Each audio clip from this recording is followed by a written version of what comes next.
In previous lessons, we explored 3 special letters in Arabic: Alif, Waw, and Ya. These letters are part of the 28-letter Arabic alphabet, but what makes them truly unique is that they don't just serve one function in a word. They have 3 important roles. In this lesson, we are bringing everything together to understand how Alif, Waw, and Ya function in different positions within words. To see the whole picture clearly, we need to recognize that these 3 special letters do more than just exist in the Arabic alphabet. They play essential roles in shaping pronunciation and meaning. Their multiple functions make them stand out in the Arabic language. The 3 roles are: first, they act as long vowels extending short vowel sounds. Second, they function as consonants, each with a distinct sound. Third, they serve as carriers for Hamza, providing a stable position when needed. Think of them as language transformers, switching between roles to shape pronunciation and meaning in Arabic. Let's dive in and uncover their full potential. Now let's start with the first function of these special letters acting as long vowels. When Alif, Waw, and Ya do not have a short vowel mark, fatha, damme, or kasra, this means they are not consonants and do not produce their own separate sound. Instead, they function as long vowels, meaning their only role is to extend the short vowel sound of the letter before them. And when they carry Hamza, they are not functioning as consonants or long vowels. Instead, they simply serve as a seat for Hamza without producing their own independent sound. Let's begin with Alif as a long vowel. Remember, Alif is a long vowel when it comes after a letter with a short fatha vowel. It stretches the short a sound into a long a sound. Therefore, Alif must follow a letter with a short fatha vowel to work as a long vowel. Before we look at examples, let's first review a fundamental rule about Arabic letters and vowel sounds, which you have learned before.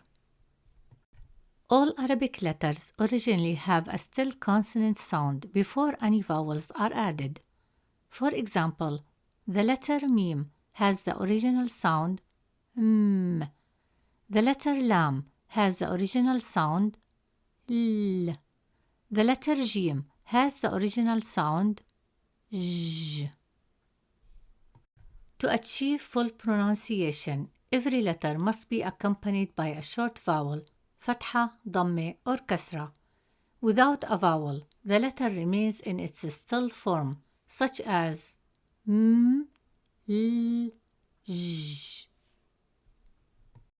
As a reminder, the sukun symbol, which looks like a small circle on top of a letter, represents stillness, indicating that the letter has no vowel sound.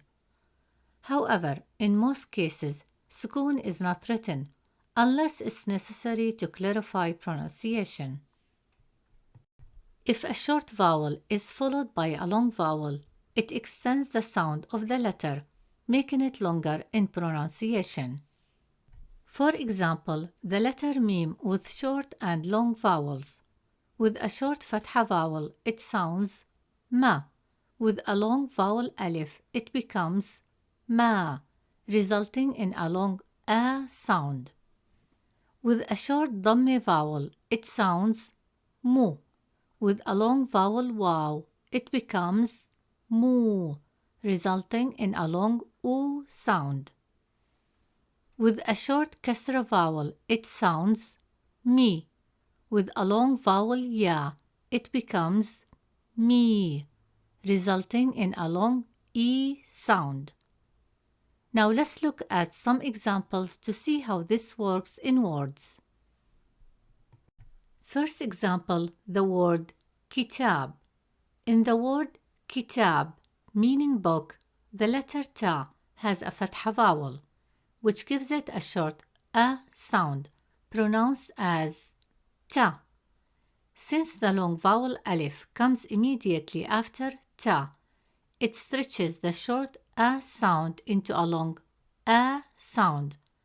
Instead of pronouncing it as ta, the presence of alif makes it ta. As a result, the correct pronunciation of the word is kitab, kitab.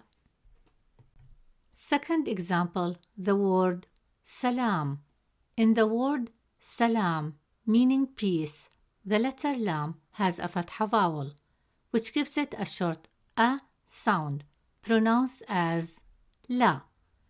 Since the long vowel alif comes immediately after la, it stretches the short a sound into a long a sound. Instead of pronouncing it as la, the presence of alif makes it la. As a result, the correct pronunciation of the word is salam, salam. Third example, the word ta'am. In the word ta'am, meaning food, the letter ayn has a fatha vowel, which gives it a short a sound, pronounced as a. Since the long vowel alif comes immediately after a, it stretches the short a sound into a long a sound. Instead of pronouncing it as a, the presence of alif makes it a. As a result, the correct pronunciation of the word is ta'am, ta'am. Remember, the letter ayn is one of the 9 deep letters in Arabic, pronounced from the middle of the throat. It has no exact equivalent in English, making it unique to Arabic pronunciation. To pronounce the letter ayn with a fatha vowel, open your throat slightly and produce a voice sound from the middle of your throat, as in a, a. It may feel like a deep tightened sound that comes from the throat. Since ayn is a deep letter, it requires extra effort to pronounce it correctly, but with practice it becomes more natural. Fourth example, the word jamal. In the word jamal, meaning beauty, the letter mim has a fatha vowel, which gives it a short a sound, pronounced as ma. Since the long vowel alif comes immediately after ma, it stretches the short a sound into a long a sound. Instead of pronouncing it as ma, the presence of alif makes it ma. As a result, the correct pronunciation of the word is jamal, jamal. In all the example words, alif functions as a long vowel with the sound of a. It stretches the short vowel a sound from the letter before it into a long a sound. This is a key pattern in Arabic pronunciation and spelling. It is important to understand that most Arabic words contain moving letters with vowels, but sukoon is also common in certain patterns. Words like milh, salt, shams, sun, waqt, time, and bard, cold, have sukoon in the middle affecting pronunciation. Without vowels, a letter remains still and cannot carry a full sound on its own, though it may still connect to other letters. Short vowels help letters flow smoothly, while long vowels extend sounds, making words clear and natural to pronounce. Understanding this is essential for reading and pronouncing Arabic words correctly. Now that we have seen how alif functions as a long vowel, let's move on to waw and how it stretches the short oo sound into a long oo sound.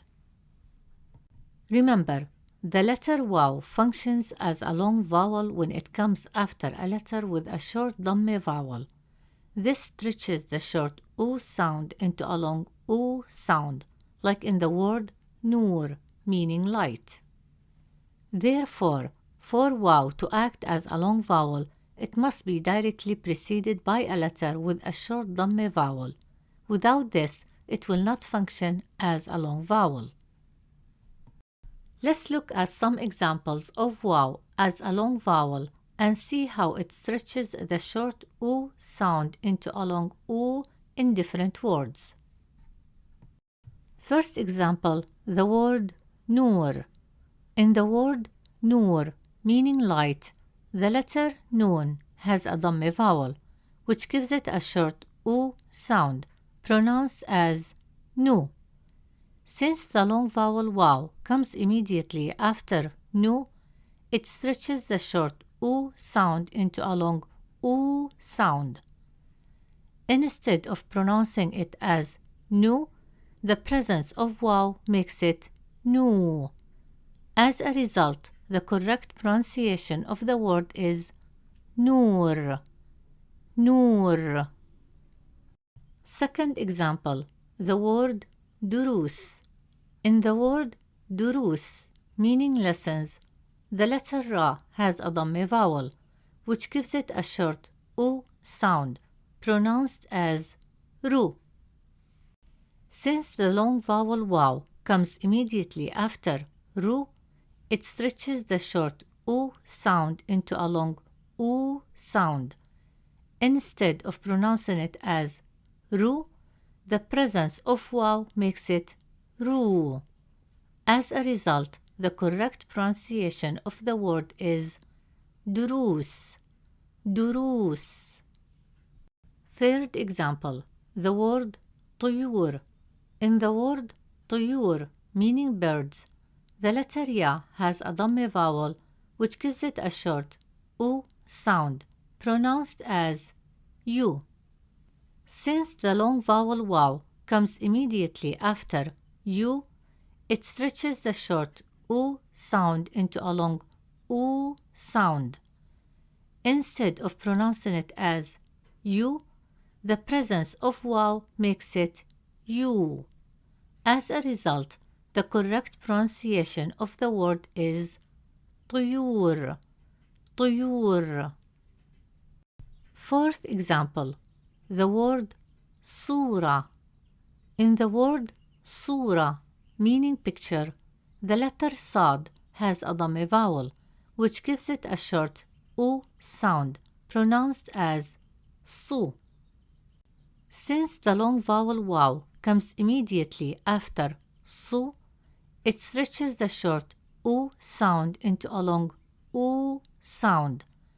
Instead of pronouncing it as su, the presence of waw makes it su. As a result, the correct pronunciation of the word is sura, sura. In all these words, waw does not represent its own sound with a short vowel. Instead, it functions as a long vowel, stretching the short oo sound from the preceding letter, which has damme vowel, into a long oo sound. This follows the same pattern we saw with Alif as a long vowel. After we have explored Alif, Hamza, and waw, the last special letter we will discuss when it functions as a consonant is ya. Just like the other special letters, ya has its own unique behavior and plays an important role in the structure of words. Let's look at how ya functions as a consonant and how it changes depending on its position in the word, helping to shape the sound and flow of Arabic. When ya functions as a consonant, it can carry a short vowel, making the sounds ya, you, or yi, depending on the vowel used. Ya can also remain with a sukun, in which case it keeps its e sound without any vowel, giving it a sharp still sound at the end of words. Let's break it down and see how ya behaves in different positions within words. When ya appears at the beginning of a word, it produces a clear ya, you, or ye sound, depending on the vowel.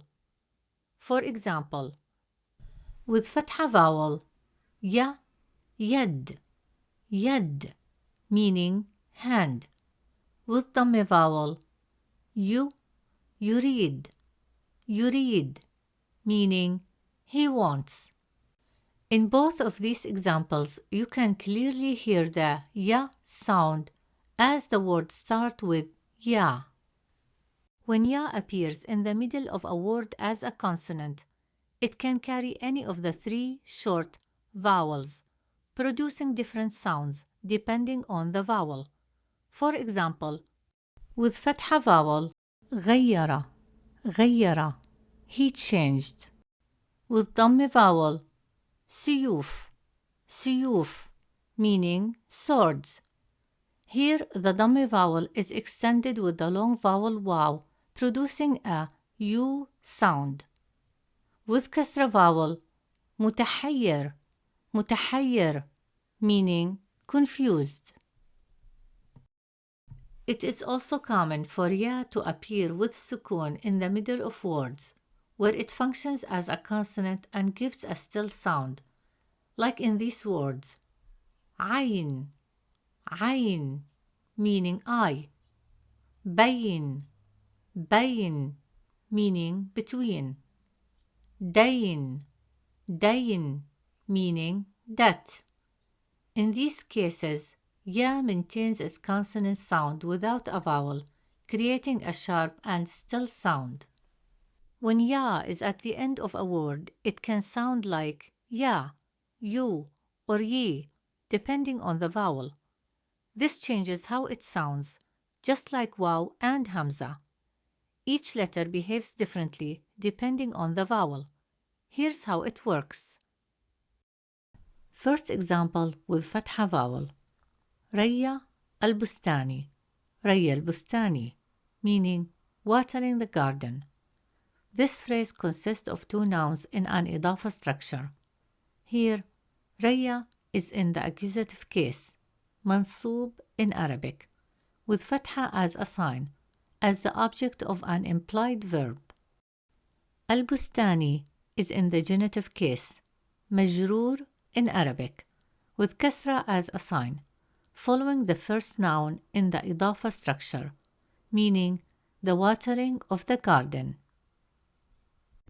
Please note, the idafa structure is a possessive construction in Arabic that links two nouns together, where the first noun defines what is possessed and the second noun specifies who or what possesses it. This structure is an essential part of nominal sentences in Arabic.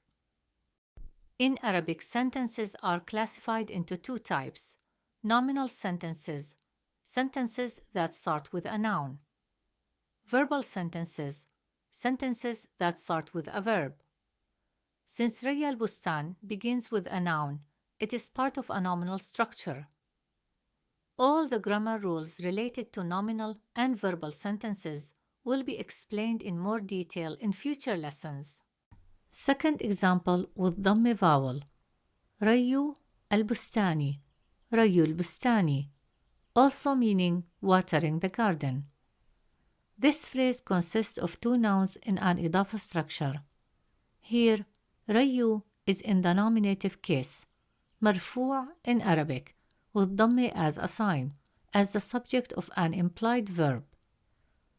Al-Bustani is in the genitive case, majroor in Arabic, which means following the first noun in the idafa structure, and is marked with kasra as a sign, meaning the watering of the garden. Third example with kasra vowel. Rayi al-Bustani, Rayi al-Bustani, meaning watering the garden. This phrase consists of two nouns in an idafa structure. Rayi is in the genitive case, majroor in Arabic, with kasra as a sign. Here, the first noun functions as a verbal noun, masdar, which means source in Arabic. It takes the genitive case because it is affected by an implied preposition, which gives the phrase the meaning of the act of watering the garden. but it is still part of a nominal sentence since it begins with a noun. Al-Bustani is also in the genitive case, majroor in Arabic, with kasra as a sign, as it follows the first noun in the idafa structure, meaning the watering of the garden. Please note, in addition to grammatical cases, nominative, accusative, and genitive, the following rules will be explained in future lessons. Idafa structure, how two nouns are linked to show possession. Verbal nouns, masdar, the role of verbal nouns in Arabic sentences. Implied prepositions, why some nouns take the genitive case due to hidden prepositions. Definiteness in idafa, how the definite article affects nouns in an idafa structure. Nominal versus verbal sentences, the difference between sentences that begin with a noun versus those that begin with a verb. Keep in mind, in all three phrases, the vowel at the end of rai, meaning watering, changes depending on the grammatical case of the word. Fatha for the accusative case, raya. Damme for the nominative case, rayu. And kasra for the genitive case, rayi.